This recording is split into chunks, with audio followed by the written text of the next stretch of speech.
Muito bem, amigos do Notícias Agrícolas, de volta com vocês. Estamos ao vivo para discutir o passo seguinte depois da reforma da Previdência. Claro que a reforma da Previdência está em andamento, estamos discutindo os destaques, ainda não chegamos ao final na Câmara dos Deputados, depois vai para o Senado, pode ser que tenha modificações, volte para a Câmara dos Deputados. Isso são, vamos dizer assim, detalhes da prática. O importante é que a sinalização para o mercado, para a sociedade, que nós estamos na tentativa de diminuir os nossos gastos públicos, dando um aviso para o mercado, para a sociedade, enfim, de que nós estamos parando de cavar os nossos buracos, estamos tentando equilibrar as contas e assim a gente vai para frente. Muito que bem. E o passo seguinte é o tema da nossa reportagem, que é a reforma tributária, ou seja, reorganizar essa barafunda que existe de cobrança de impostos, e a gente precisa aliviar a carga tributária, aliviar os impostos de todos os brasileiros, como principalmente do agro brasileiro. Para isso, nós estamos convidando o professor Luiz Carlos Rauli, ex-deputado Rauli, que está lá no Paraná, que foi uma das primeiras pessoas que começaram a idealizar as alternativas para a gente diminuir essa carga tributária, e foi o primeiro a falar no IVA, o imposto que vai substituir essa barafunda de impostos que nós estamos vivenciando até esse momento. Vamos, então, cumprimentar o professor Luiz Carlos Rauli, que está conosco ao vivo. Professor Rauli, seja bem-vindo. Boa tarde, obrigado, professor. Boa tarde a todos os produtores rurais do Brasil todo. Uma satisfação muito grande conversar com vocês. Muito bem, professor Rauli. A gente já deixo claro aqui a minha admiração pelo seu trabalho, considerando que o senhor foi um dos injustiçados pelos eleitores em não retornar à Câmara dos Deputados, mas isso independe porque os seus estudos, a sua luta está sendo prosseguida pelo ministro da Economia, o Paulo Guedes. E aí nós estamos em vias de discutir, já começar a discutir na prática com a sociedade, o novo sistema tributário brasileiro. Eu queria, antes de mais nada, que o senhor fizesse uma contextualização dessa barafunda que nós temos hoje nas cargas tributárias que pesam sobre todos os brasileiros. Muito bem. O atual sistema tributário tem origem em 1965, implantado em 1967, há 52 anos atrás. Quando, na partida da criação do ICMS e ISS-PI, foi cometido um erro, um equívoco muito grande. A base consumo foi dividida em arrecadação do ISS pelo município, ICMS pelo Estado e IPI pela União. A base consumo é uma só. Segundo o IBGE, mais ou menos 1 milhão de itens são bens e serviços base tributária de IVA. O IVA é como se fosse a soma do ISS e do ICMS, forma a base do IVA, a base consumo. Ou o PIS/COFINS federal é a mesma base, exatamente a mesma base do ICMS e ISS, que é o todo da base consumo. Só que, ao longo desses anos, além da partida ser errada, que deveria ter um IVA só. O que é IVA? A palavra IVA chama-se Imposto de Valor Agregado ou adicionado, como queira, que na Europa toda é utilizado o IVA. Aqui, o nosso IVA está escrito assim no texto constitucional, Imposto de Bens e Serviços. Então, a gente está utilizando a nomenclatura IVA, que ela é conhecida no mundo inteiro como IVA. Só que, na verdade, é Imposto de Bens e Serviços. O sistema tributário, qualquer que seja o país, tem 3 bases tributárias conhecidas. É de onde os países tiram seus impostos. Primeira base, consumo. Segunda base, renda e proventos de qualquer natureza. Terceira base, propriedade, que são os bens. Na base propriedade e patrimônio, nós temos 5 tributos. IPTU, ITR, IPVA, Imposto de Transmissão Causa-Mortes, Imposto de Transmissão Intervivos. Na base renda, que deveria ter um imposto só, tem 2. Tem o imposto de renda clássico de pessoa física e jurídica, e o governo, depois da Constituição de 88, inventou a contribuição social sobre o lucro líquido das empresas para não dar partilha desse imposto para os municípios e para os estados. Porque em 1988, os estados e municípios passaram a ter uma participação maior do imposto de renda do IPI nesses 2 impostos. E a terceira base, que é o consumo, hoje tem 9 grandes tributos, fora mais de 50 pequenos tributos. O ISS municipal, o ICMS estadual e os tributos federais. IPI, PIS, COFINS, CID, Salário Educação, IOF e PASEP.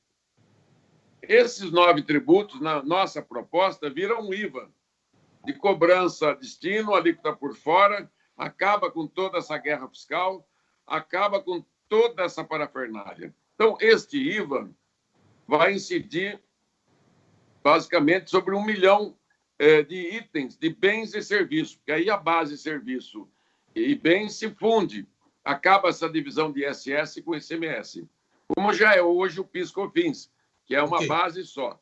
Bom, a previdência, de onde que ela sai?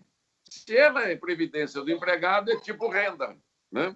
Se ela é do empregador, é tipo consumo, porque é claro que todo o tributo que você põe no consumo vai para o preço, e do preço vai para o consumidor. Quem acaba pagando é o consumidor.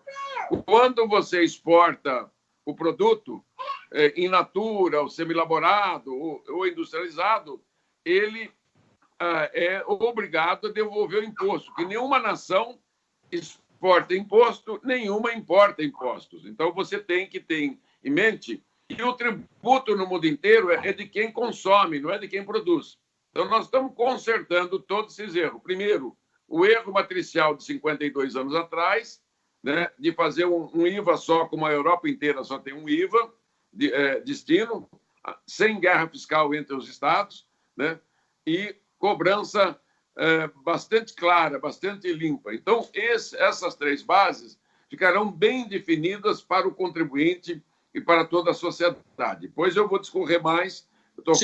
Fiz a primeira introdução histórica aí. Ainda na generalidade, o que a gente entende é que o senhor propôs, e o que o ministro Paulo Guedes deve tocar em frente, que é reduzir toda essa maçaroca num imposto só, ou seja, congregar, né, juntar todas no IVA. É isso que eu estou entendendo. Agora, isso não implica em diminuição de impostos. Continuamos com os mesmos valores, ou implicaria? Não. Primeiro que o ministro Paulo Guedes ainda não absorveu a minha proposta. Hoje, na Câmara, tem 2 propostas em tramitação. Essa que eu relatei, que está pronta na Câmara para o plenário votar, ela tramitou por 4 anos e meio, só na minha mão foram 2 anos e meio, 500 audiências técnicas, 170 palestras, nos 2 anos que eu estive lá à frente da relatoria, e foi aprovada por unanimidade na comissão especial. Tem uma segunda proposta que começou agora na Câmara, essa semana, que foi criada a comissão especial, que é uma proposta menor do que a nossa, que é apresentada pelo Baleia Rossi, baseada nos estudos do CECIF de São Paulo. Eles propõem 5 impostos e eu proponho a eliminação de 9. Tem várias diferenças fundamentais que fazem essas 2 propostas diferentes. A minha é mais abrangente. E outro governo que deve vir aí, essa semana, que é baseado nos estudos do Marco Sintra. O Marco Sintra é aquele que criou o Imposto Único do CPMF. E que, segundo a notícia da imprensa, deverá vir só a reforma dos impostos federais. Não vai reformar o ICMS e nem o ISS. E que deverá introduzir a CPMF para a Previdência. Então, nós estamos ainda numa expectativa para saber o que o governo federal vai mandar para o Congresso. Eu, pessoalmente, como sou muito amigo do presidente Bolsonaro, fomos parlamentares, deputados juntos por 28 anos. E eu tenho estado com ele praticamente cada 2 semanas, vou lá ao Palácio, rapidamente falo, olha, meu presidente, está pronta a proposta. E essa semana tem uma novidade. O Senado da República ouviu uma palestra minha na terça-feira na casa do presidente do Senado, os líderes todos, e tomaram a decisão de assumir a nossa proposta na integralidade. Tanto que o próprio presidente do Senado, Davi Alcolumbre, foi o primeiro subscritor e 66 senadores assinaram, 80% do Senado. Então, a nossa proposta ela está pronta no plenário da Câmara e iniciou a tramitação no Senado. Por outro lado, tem a proposta que o Rodrigo Maia está bancando com o Baleia Rossi, que está começando na Câmara, a proposta do zero. E esperamos para essa semana que vem, segunda ou terça-feira, o anúncio da proposta do governo. Mas eu garanto a vocês que todos os caminhos vão levar a Roma. Todos os caminhos vão nos desaguar num bom projeto. A minha contribuição foi trabalhar isso durante 32 anos, desde que eu fui secretário da Fazenda do Paraná, em 1987 a 90, do governo Álvaro Dias. De lá para cá, eu venho estudando esta matéria e trabalhando, e fui 2 vezes secretário da Fazenda e 28 anos deputado federal. Então, a proposta está pronta. Eu estou indo toda semana trabalhar os deputados, senadores, empresários, trabalhadores. Esta semana, na quarta-feira, eu fiz uma palestra, essa palestra minha, para o IPA, Instituto Pensar Agro. Segunda-feira à tarde, eu vou estar lá na OCB, fazendo a palestra para todos os técnicos do cooperativismo brasileiro. Eu já fiz a palestra na Confederação Nacional da Agricultura, na CNA. Então, eu estou esclarecendo, tirando todos os medos, todas as dúvidas. Assim, eu tenho muitas perguntas a lhe fazer. Principalmente essa mudança de que me parece que o Paulo Guedes está assumindo, dando conta que o imposto a ser cobrado é no consumo e não na produção. E o senhor propõe uma coisa mais dividida, não é isso? Ou o senhor também propõe isso? Muito bem. A proposta é imposto no consumo mesmo. Só que o modelo brasileiro e europeu, o IVA, ele distribui a arrecadação do consumo e joga toda a arrecadação para o consumidor final no município que ele está, no estado que ele está, no país que ele está. Entendeu? O modelo IVA europeu é um modelo de valor agregado. Então, digamos, saiu o mineral de lá, ele veio para a fundição. Na hora que você comprou o mineral, pagou, tem um pedacinho de imposto. Aí, na fase seguinte, atacadista, até chegar no consumidor final. Só que o sistema é único. Ele não terá um sistema estadual no meio do caminho, nem federal.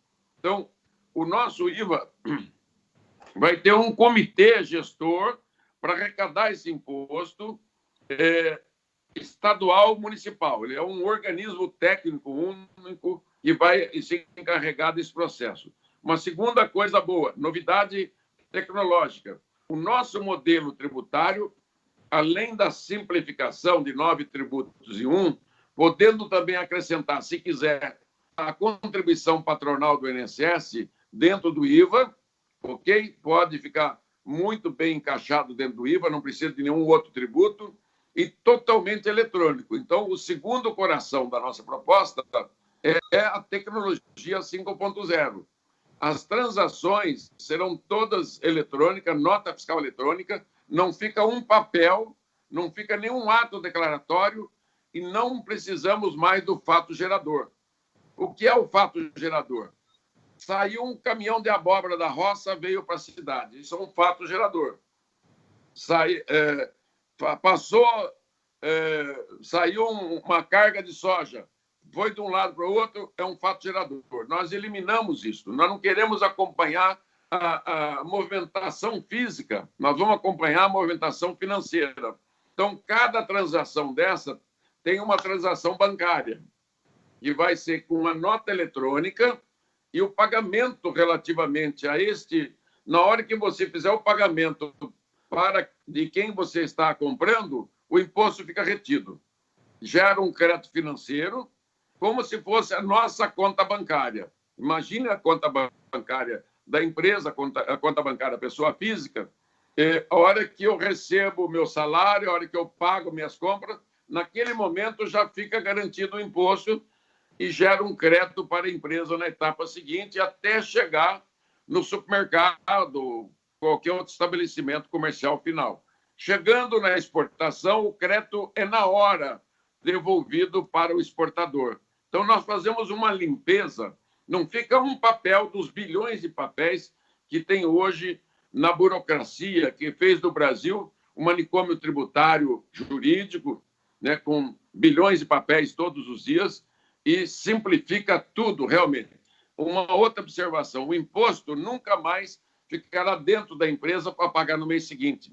Ela fica quitado, acaba com essa possibilidade do fiscal entrar na empresa. Cadê o dinheiro? Você não pagou? Você declarou e não pagou? Fica toda essa confusão que tem hoje. Então, o ato declaratório desaparece, né? E o ato de transação, você vai cobrir isso tudo financeiramente. E o terceiro coração da proposta, já para resumi-la, ela tem o conteúdo solidário e fraterno. O que é isso? Nós pesquisamos todos os países que usam IVA na Europa, o percentual de tributação de comida, por exemplo, é 7% a média. Remédio é menos de 4%. Então, nós vamos adotar uma cobrança do agro, tudo na faixa de 5% para baixo total. Por que isso? Tem dois motivos grandes. Primeiro, tirar a carga tributária das famílias mais pobres, diminuir, e vai diminuir mesmo. Segundo, equalizar a produção interna, abastecimento do agro e seus derivados internamente com a exportação. Como a exportação brasileira é muito maior, está sendo em alguns itens do agro, então, com a harmonização de alíquotas baixíssimas ou próximo de zero, nós vamos ter pouco ajuste a fazer na exportação. Com isso, ninguém vai mais ganhar dinheiro nas costas do produtor rural, né? E também não vai haver aproveitamento como hoje, guerra fiscal, que acaba. Hoje o Brasil, professor, tem 500 bilhões por ano de renúncia fiscal, quase 500 bilhões de sonegação, 3 trilhões de contencioso tributário na justiça, 3 trilhões de dívida ativa e custa para pagar os impostos do Brasil 65 bilhões. Essa gordura trans, toda essa gordura suja, nós vamos eliminar do sistema tributário. Por isso que dá para diminuir carga tributária para o consumidor. Nós vamos diminuir o custo de produção das empresas, do produtor, que vai ter um custo baixíssimo e, consequentemente, vamos ter alíquotas menores incidentes sobre os bens e serviços da economia brasileira. Então, é um ganha-ganha.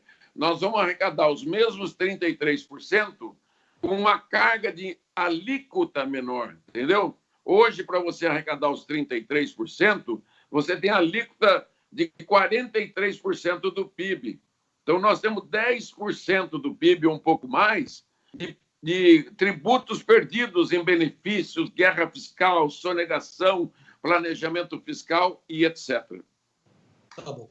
Olha, fantástico. A gente tem milhões de perguntas, são vários detalhes, mas essencialmente vamos focar no agro, onde o senhor disse que de todas as alíquotas para o agro, nenhuma delas passaria de 5%, sendo que impostos sobre produtos perecíveis, a cesta básica, seria próxima de zero essa alíquota. Foi isso que eu entendi, queria confirmar isso. E qual é a média hoje, só como comparação? Qual é a média, professor?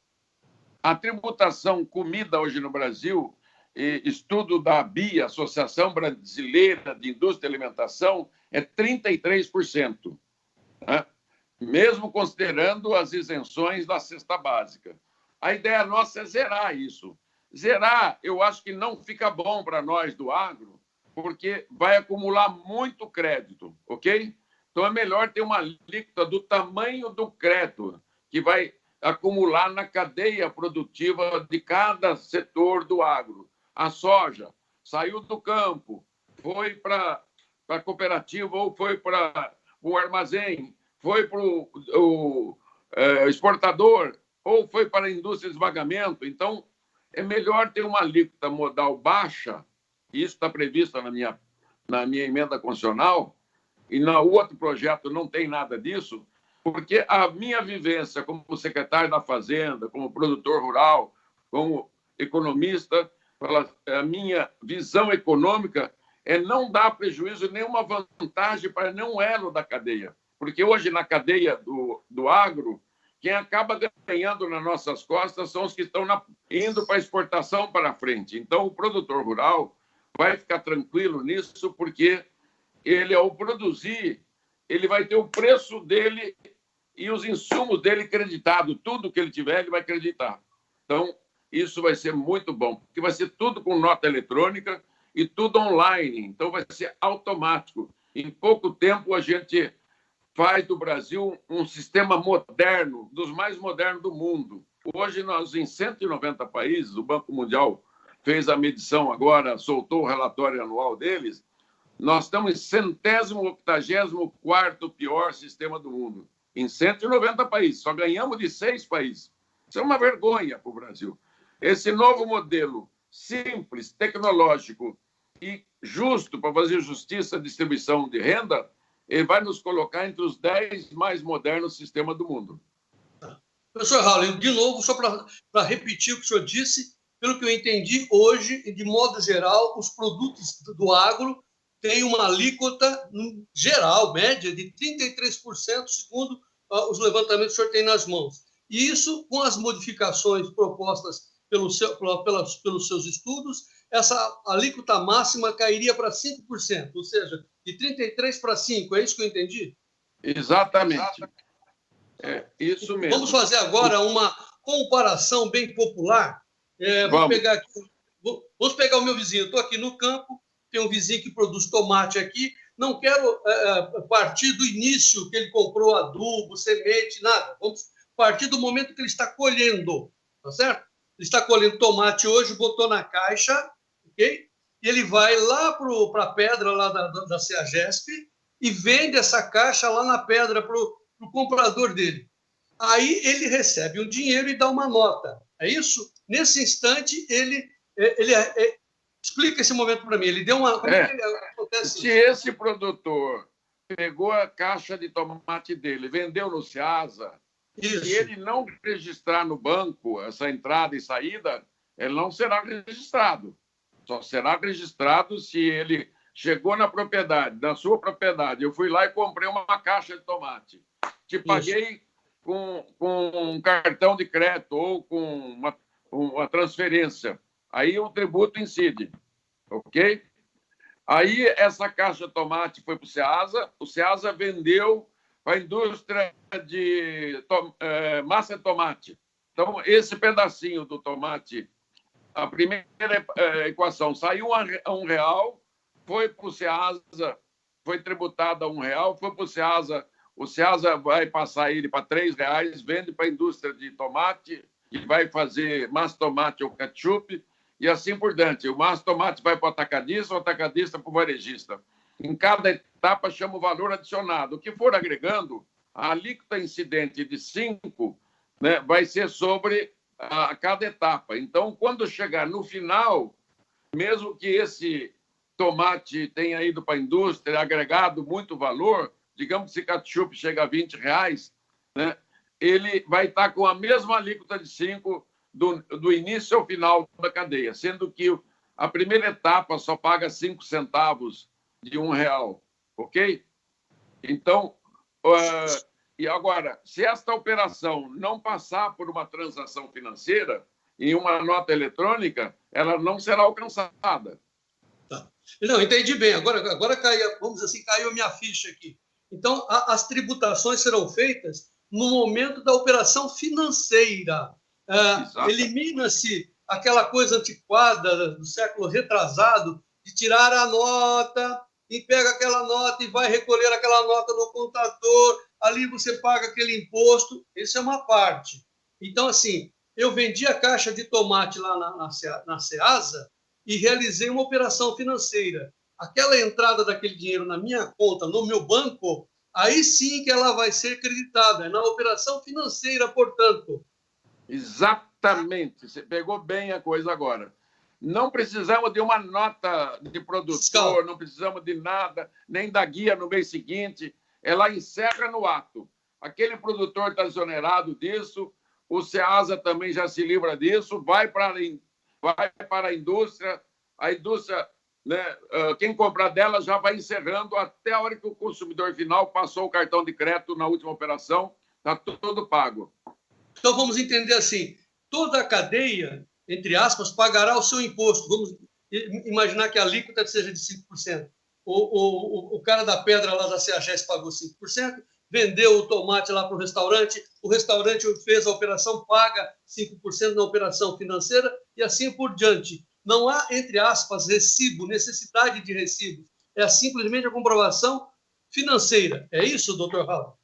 Somente isso. Não precisa mais da comprovação física, que é o chamado fato gerador, né? Que o produto, o boi, né? O porco, o frango, olha lá, cadê esse caminhão? Para onde foi? Cadê a nota de entrada? Cadê a nota de saída? Acaba tudo isso. Acaba tudo. Essa imundície some tudo. Que maravilha. E aí, claro, o caminhão de boi, o cara comprou um caminhão de boi lá na fazenda, ele está levando para o abatedouro, lá para o frigorífico recebe, paga, o sujeito não pagar, ele sofre uma tributação, vamos dizer, nessa alíquota de 5%, é isso? Do pedacinho dele que couber. Saiu lá um caminhão de boi que custou R$100 mil. Aí ele pagou o produtor, incide aquela operação, encerrou, né? Aí vai na cadeia seguinte, do frigorífico para o açougue, ou para o supermercado, ou para a exportação. Então, incide isso. Esse produto, esse boi, esse tomate, chegou na exportação, tudo que tiver incidente de quem está exportando é devolvido no ato. Espera um pouquinho só, antes de chegar essa parte. Antes de chegar essa parte da exportação, que é importantíssimo para o agro. Ou seja, essa alíquota que nós estamos falando de 5%, ela é uma proforma, ou o senhor acha que vai, se aprovado, seguiria nesse valor de 5%? Porque no dispositivo constitucional que eu coloquei, o IVA terá uma alíquota única nacional, ok? Não significa que seja uma exclusiva. Tendo tratamento diferenciado privilegiado para comida, para remédio, transporte público e saneamento básico, água e esgoto. Então, esses itens sofrerão tributações reduzidas. Eu preguei no Brasil inteiro, nesses anos todos, que a tributação do agro tem que ser zero. Mas, conversando com o setor do agro, com a experiência que eu tenho, não pode ser zero, porque ficaria um acúmulo de crédito em cada etapa. Isso não é bom, isso daria acumulatividade. Então, o ideal é uma alíquota de 4%, 5%, que pega todos os créditos dos insumos básicos, diesel, gasolina, peças, tudo que você tem de crédito e deduz do imposto a pagar, ok?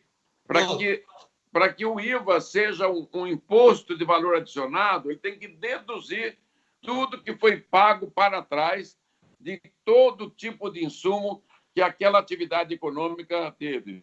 Pega um tipo de um sítio, uma fazenda. O que ela tem? Ela tem um pouquinho de luz, ela tem bastante diesel, tem gasolina do carro, do trator, ele tem a peça, ele tem a própria comida que os funcionários comem, etc. Tudo isso é dedutível eletronicamente, não precisa. Desde que você faça a compra do teu CNPJ, tudo que você comprar, você declarou ali, você diminui essa carga tributária drasticamente. Dá para entender. Por isso que, para o consumidor final, ele chegará quase como se fosse zero. Então, assim, para o agro, só para repetir, é uma alíquota de 5%, mas eu, como estou enquadrado em várias coisas dedutíveis, eu baixaria isso para quase zero, é isso? Porque como você tem bastante, em cada etapa da produção, né, os créditos que hoje não são mais ou menos presumidos. Aliás, no ICMS, o agro quase todo é diferido até a indústria, né? E até a exportação, na maioria dos casos.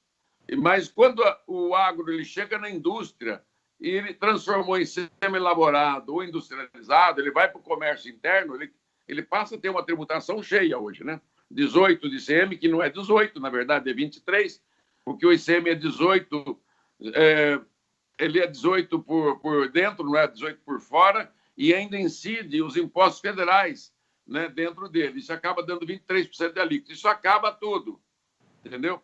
Essa é a nossa proposta, não é a proposta do Baleia Rossi, não é a proposta do governo. Essa é a nossa proposta que está negociada. A sua proposta que está na mão do presidente, né? Isso conta muito. Vamos presidente assim. do Senado agora também. Muito bom. Então, só para resumir, para a gente já poder avançar, porque agora a gente vai entrar para falar de duas palavrinhas estigmatizadas, né? Que é a Lei Candir, nós temos que falar da Lei Candir, que é o imposto sobre exportação, né? E também temos que falar da CPMF, né? Que isso também está sendo estigmatizado na sociedade. Então, antes da gente avançar para a CPMF, eu quero repetir, porque eu sou meio lento para entender dessas coisas. Então, assim, os impostos passariam a ser cobrados nas operações financeiras. Eu vendi uma caixa de tomate, entrou um dinheiro na minha conta, ali será dedutível pelo menos 5%, porque eu estou tratando de um produto agrícola. É isso, professor? Isso mesmo, porque é Nota produto 10 agrícola. Tá bom. Hã? Nota 10 para mim.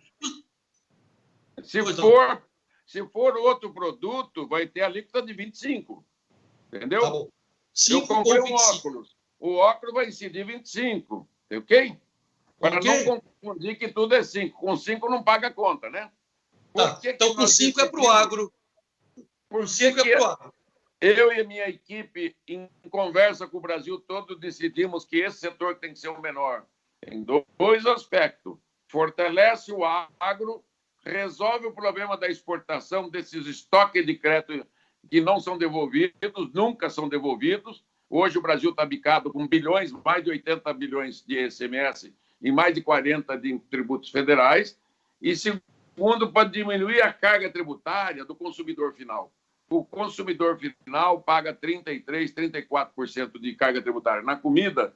No momento que essa pessoa que ganha R$1.000, ela gastar, né, R$500 com comida, hoje ela tem praticamente R$150, R$170 de imposto. Nós queremos que essa carga de imposto dele caia para menos de R$30. Aí ele, com mais dinheiro, ele vai comprar mais unidades de alimentos, mais unidades de roupa, mais um iogurte, vai comprar uma bolacha que ele não pode comprar hoje. Nós vamos tirar essa carga tributária dessas pessoas e realocar ela nas famílias e setores mais ricos da economia brasileira. Deixa eu dar uma sugestão como comunicador. O senhor cuida de vários itens e acaba se embaralhando. Eu acompanho o senhor há muito tempo na explicação. A comunicação é tudo. Eu sugiro ao senhor pegar este exemplo que o senhor deu agora para começar qualquer explanação. Aí a pessoa entende na hora o que o senhor está querendo dizer. Ok? Segunda coisa, vamos agora falar dessa palavra ogerizada, né? Estigmatizada, chamada CPMF. O que eu entendo? A CPMF seria um outro tributo que se queria colocar na emissão de um cheque, etc., independente dos tributos que já estavam existindo, ou seja, um acúmulo, mais um. O senhor está dizendo que com IVA isso não seria, não haveria CPMF. Eu quero tirar essa dúvida com o senhor. Não.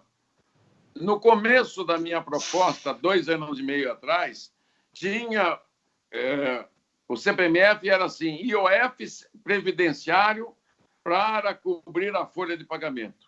Mas a crítica foi muito grande, eu fui criticado pelo Brasil inteiro, e não aguentei 2 meses de crítica, tirei do meu projeto a CPMF. Foi como se tivesse livrado da enxaqueca, sabe? Da noite para o dia, minha cabeça ficou limpinha, não tinha mais nenhuma crítica, todo mundo entendeu e show! Agora, o que acontece? Deixa eu explicar direitinho. O IVA com transação financeira, dentro do preço do bem ou do serviço. A CPMF ela vai incidir na tua conta bancária, pessoa física e jurídica. Toda entrada e saída vai ter, sabe Deus quanto que é a alíquota. Tem uma hora que eles falam em 2,5%, falam em 0,8%, falam em 1%. É diferente. Eu acho que a tua conta bancária é sagrada, pessoa física e jurídica. Você só pode...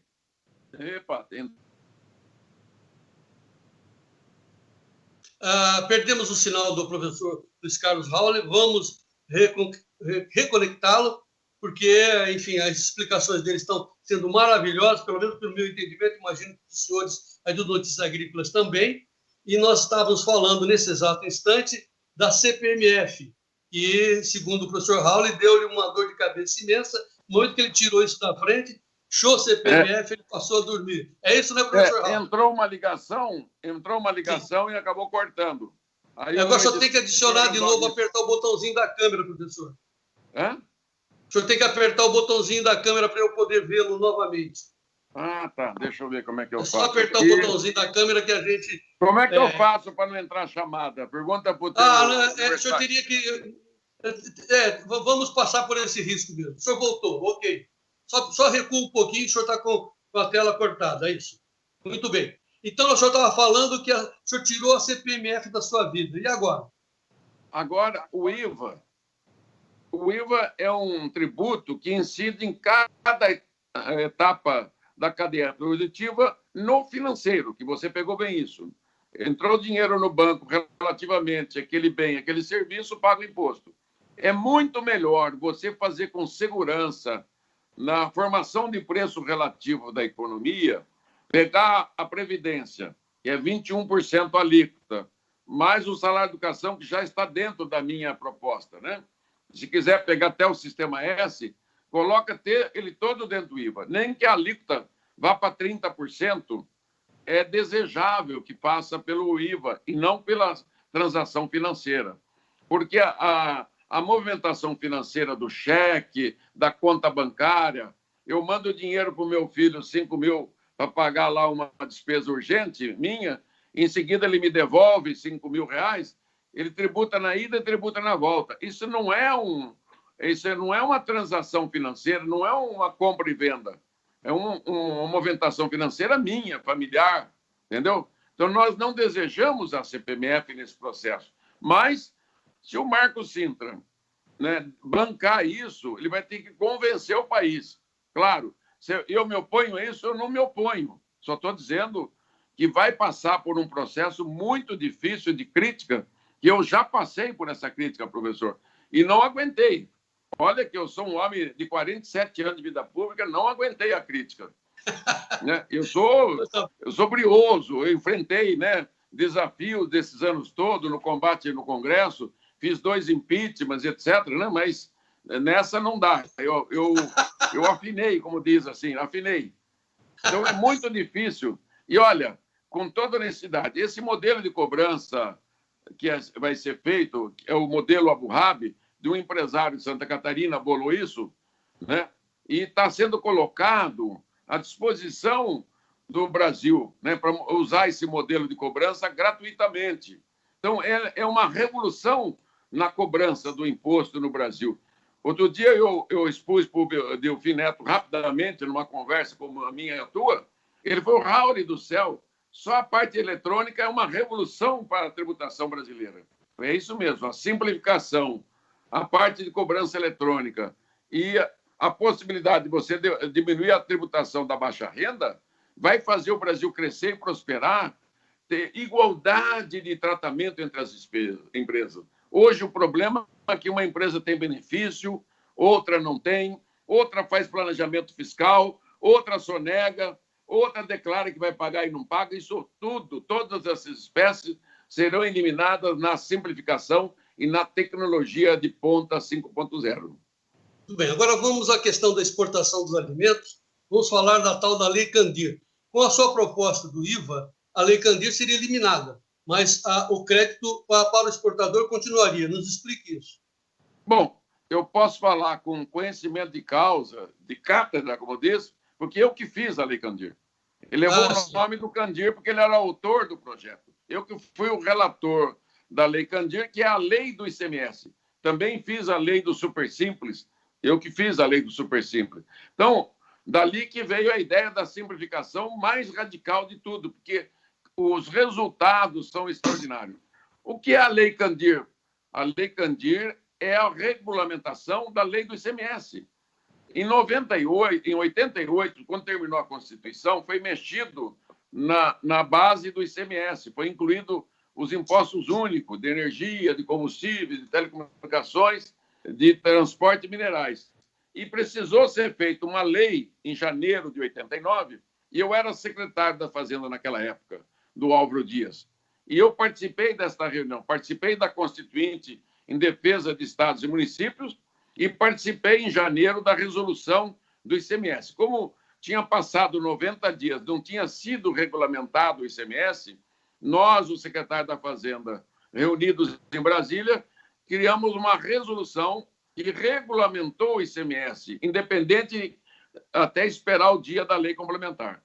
Quando eu me elegi deputado em 91, foi até 1996, 6 anos depois, eu tive a honra de ser relator da lei que regulamenta o ICMS, que acabou se chamando Lei Candir, porque ele era o autor do projeto na Câmara.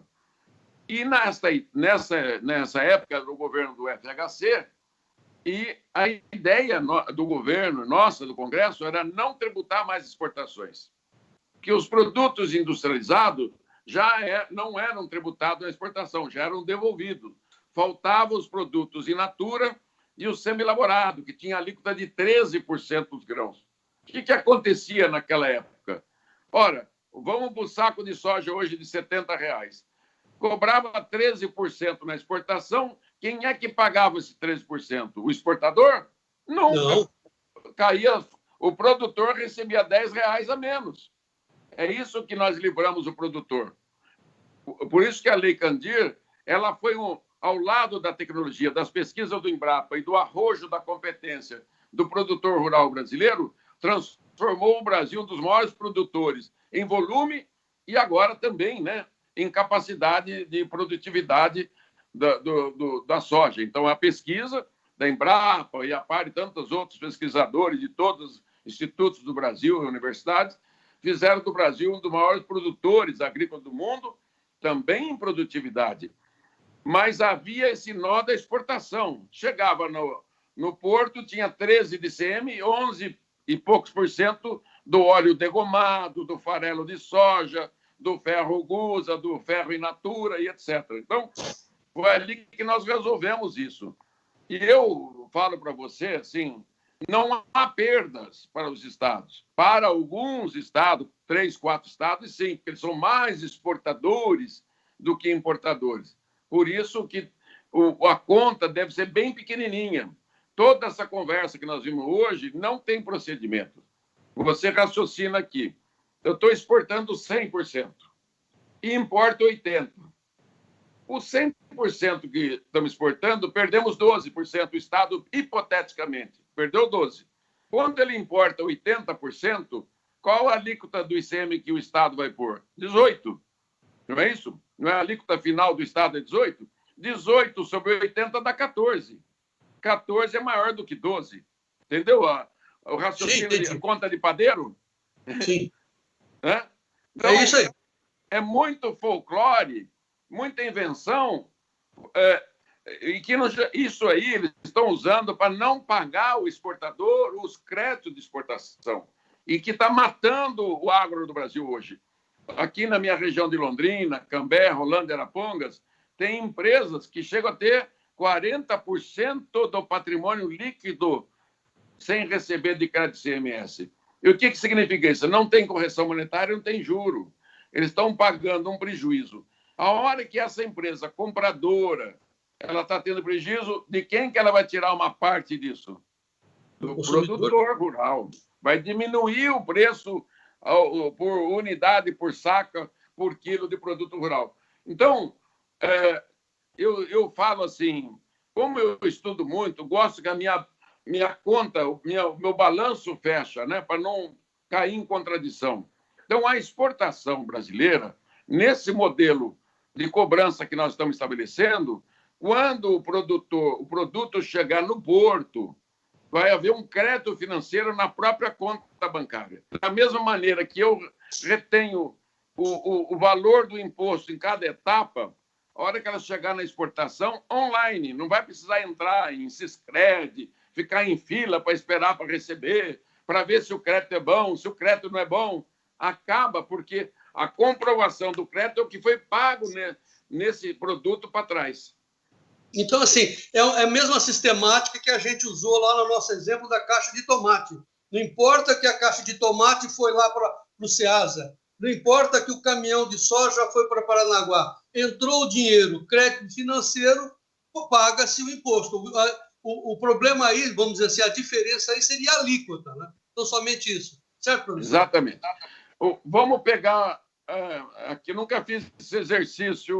Não, mas eu preciso só complementar uma outra pergunta antes de senhor seguir esse exemplo. E, ao mesmo tempo, o Estado que fica querendo receber a sua parte de ICMS, estamos falando desses estados exportadores, o Mato Grosso, como exemplo, ele fica querendo receber a parte de ICMS dele, ele terá a sua cota à parte dentro desse crédito financeiro provocado lá pelo caminhão de soja no porto, é isso? O caso do Mato Grosso hoje, ele tem prejuízo, porque ele é mais exportador do que importador do conjunto dos itens, entendeu? Esse é um caso que deveria ser compensado na nova legislação, no meu entendimento. E hoje, se tivesse alguém para indenizar, seria o Mato Grosso, o Pará com o ferro, né? Que são estados mais exportadores que importadores, ok? Vamos pegar o modelo que nós fizemos do tomate. O tomate foi seguindo, saiu do produtor, foi para o Ceasa foi para a indústria. Essa indústria resolveu vender metade no mercado interno e metade de exportação.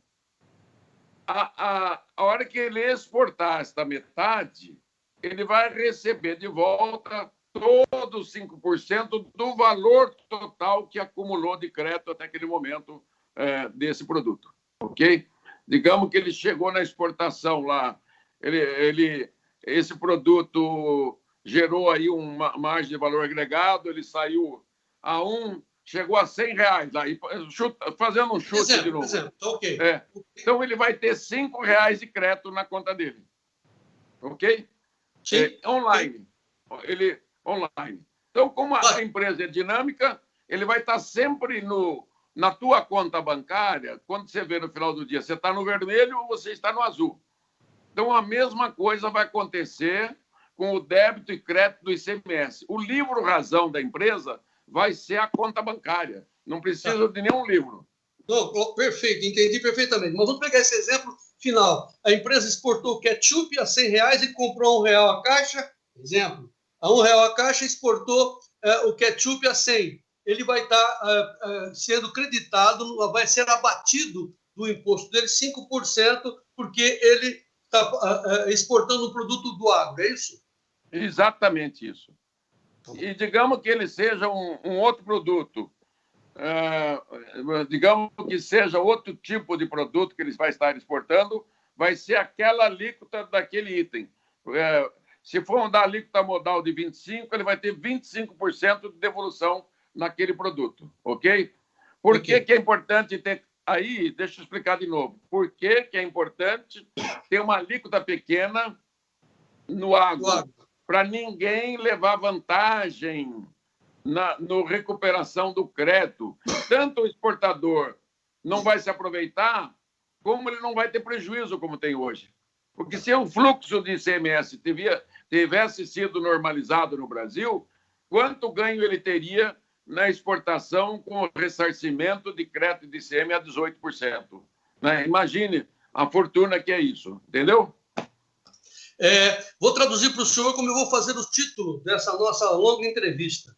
E assim, antes da gente terminar, eu queria sugerir que o senhor use o Notícias Agrícolas como uma trincheira de explicação para a sociedade, para os produtores rurais. E o senhor poderia fazer isso quase que diariamente, se quisesse, tendo tempo, dividindo por itens. Hoje eu vou falar sobre tal coisa, capítulos. Eu acho que seria bem interessante. Mas, pois bem, o meu entendimento dessa conversa conosco, que é uma proposta de fazer toda a reforma tributária em cima dessa palavra IVA, e ela é uma forma de agregar, condensar todos os impostos numa operação financeira. Termina-se aqueles talonários de notas fiscais, termina-se com as siglas ICMS, termina-se com créditos a receber, para você ser tributado nas suas operações bancárias, financeiras. A única coisa que mudaria seria as alíquotas para alguns setores, sendo que na parte do agro, uma média que pagamos hoje para poder comer, né, a cesta básica de 33%, isso cairia abaixo de 5%, ficando os impostos do agro em torno de 5%, incluindo a exportação. E com isso também cairia a Lei Candir, porque todas as operações seriam operações financeiras tributáveis. É isso, professor? Perfeitamente. Não tenho nenhum Nota reparo no 10. que você falou.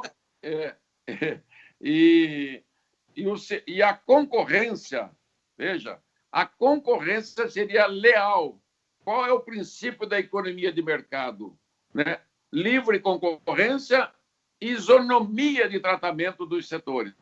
Então, não teria mais a empresa grandona, a média, que tem benefício fiscal, o pequeno que não tem. Acaba com isso. Outra coisa, esse pequeno proprietário que está ali no teu quintal, o teu vizinho ali, da tua propriedade, que é pequenininho, tem 2 alqueires de terra, ele não tem o que fazer. O COTEP do Confaz, o Eudaldo, que é o chefe do COTEP, que é lá da Bahia, me contava 3 semanas atrás que eles desenvolveram um aplicativo para o telefone para ter a nota fiscal eletrônica e fazer as transações pelo aplicativo. Então, acabou, né? Não precisa nem um computador, não precisa nenhuma máquina de fazer nenhum tipo... Não vai ter nenhum gasto adicional para o produtor, para o microempresário, para o MEI. Limpa. Eu quero só contar cada um tem seu exemplo, né? Mas, assim, eu saí do país, fui uma vez para os Estados Unidos, e aqui eu saí de um país do imposto sem cascata. Todo dia aquela história de imposto sem cascata, eu tirava a minha nota, eu sou, enfim, o que a gente chama de pejoteiro, né? Sou PJ, tiro minha nota, pago lá meus 13 a 17% de impostos, conforme conforme o serviço. Ok. Só que esses 13, 17% da minha nota acaba virando, segundo as informações que o senhor mesmo nos repassa, mais de 40%, quase 50%. Então, é um imposto em cascata, onde eu compro esta caneta por 10 e acabo pagando 20 por causa dos impostos em cascata. Aí fui para os Estados Unidos e pedi lá o almoço, e veio o almoço e veio a conta. Lá, se não me lembro, $12. Aí o cara falou, $12 mais 7,5. Falei, o que é 7,5? É o imposto. Falei, nossa, que sacanagem, que absurdo, estão me botando o imposto em cima do meu prato. Aí a pessoa que estava do meu lado falou assim, não, é que lá no seu país, lá no Brasil, você paga antes de chegar o prato. Quando é feita a comida, você já pagou 50%. E lá nos Estados Unidos é 7,5%. É isso mesmo que o senhor quer fazer no Brasil, doutor Aldo? Só que o modelo americano é monofásico. Por que os Estados Unidos têm uma alíquota de consumo baixa, de 10% a 7%, 5% no consumo? Porque eles dependem pouco da arrecadação da base de consumo. Lembra que eu expliquei no começo? Sim. Propriedade, renda e consumo. No Brasil, a carga tributária da propriedade, patrimônio no Brasil, dá 4,4% da arrecadação, dos 100% da arrecadação. 4,4%. A base renda no Brasil dá 20,7%. A base consumo dá 54,4%. E a base previdência, a subbase previdência, 20,3%. Forma 100%. Nos Estados Unidos, a base consumo, 18%. Então, a 54 para 18, a nossa carga tributária no consumo é 3 vezes maior. Em compensação, a base tributária renda e patrimônio propriedade do Brasil é 20,7 mais 4 dá 25%. Nos Estados Unidos, 60% essas duas bases. Eles cobram muito mais imposto de renda das pessoas americanas do que aqui no Brasil, quase 3 vezes. Então, por isso, quando você vê lá um vídeo, olha o mercado, olha a gasolina, que o Brasil, além do erro de fazer um monte de tributos na base de consumo, ele cometeu o segundo erro, excessiva carga tributária no consumo. Esses 2 erros mataram e travaram a economia brasileira. Esse erro que matou e travou. Como não dá para diminuir a carga tributária na base de consumo da noite para o dia, não tem como você tirar, digamos, dos 54, reduzir para 40, tirar 14 pontos da arrecadação nacional e jogar na base renda, não tem jeito, da noite para o dia. Você tem que ser um processo de 15, 20 anos, que deve ser feito, recomendo que seja feito. Então, nós bolamos o sistema de tributação online, débito e crédito, dá para reduzir a carga tributária dos mais pobres, cobrar dos que ganham menos, mais na própria base de consumo, diminuir a carga tributária dos pobres, harmonizar o sistema, tirar esse peso de cima da indústria, do comércio, do serviço, da agricultura. Entendeu o que estou falando? Nunca Sim, é uma mais revolução. aplicar responsabilidade. Não é só uma empresa recolher no mês seguinte. Pode parecer uma coisa redundante, mas não é apenas uma simplificação. É uma revolução no sistema de justiça tributária desse país. Ponto. Agora, para encerrar, a sociedade agora passa a discutir, através lá do Congresso, 3 propostas. A sua, do IVA, né, que está colocada na presidência da República e na presidência do Senado, a proposta da Câmara dos Deputados, através do deputado Baleia Rossi, do MDB, e a proposta do Paulo Guedes, através do economista Marco Sintra, que também é praticamente a mesma coisa, mas com alguns detalhes diferentes do que o senhor está propondo. É isso que eu estou entendendo, professor Raul? Elas terão uma semelhança, mas não serão iguais. Por isso que tem que ter uma conciliação. Agora está chegando a hora de ter cabeça no lugar, pé no chão, juntar todos que entendem do sistema, né? Eu já me coloquei à disposição do Paulo Guedes, do Marco Sintra, o Senado me acolheu de braços abertos, muitas bancadas na Câmara me querem como conselheiro, né? Entidades, etc. E eu quero estar lá toda semana, como eu tenho feito desde fevereiro. Perdi o mandato em janeiro. Em fevereiro, eu comecei a frequentar Brasília, primeiro por minha conta, primeiro mês, segundo, terceiro, aí consegui, como consultor, alguns contratos que está me pagando a estadia, a passagem, já estou respirando, mas fazendo o que é a minha missão, estimular e fazer a reforma tributária melhor possível, não deixar fazer uma reforma meia-boca, não deixar fazer a reforma errada, né? Não deixar fazer bobagem. Então, eu estou lá estimulando, tanto que o Senado inteiro acolheu a minha proposta.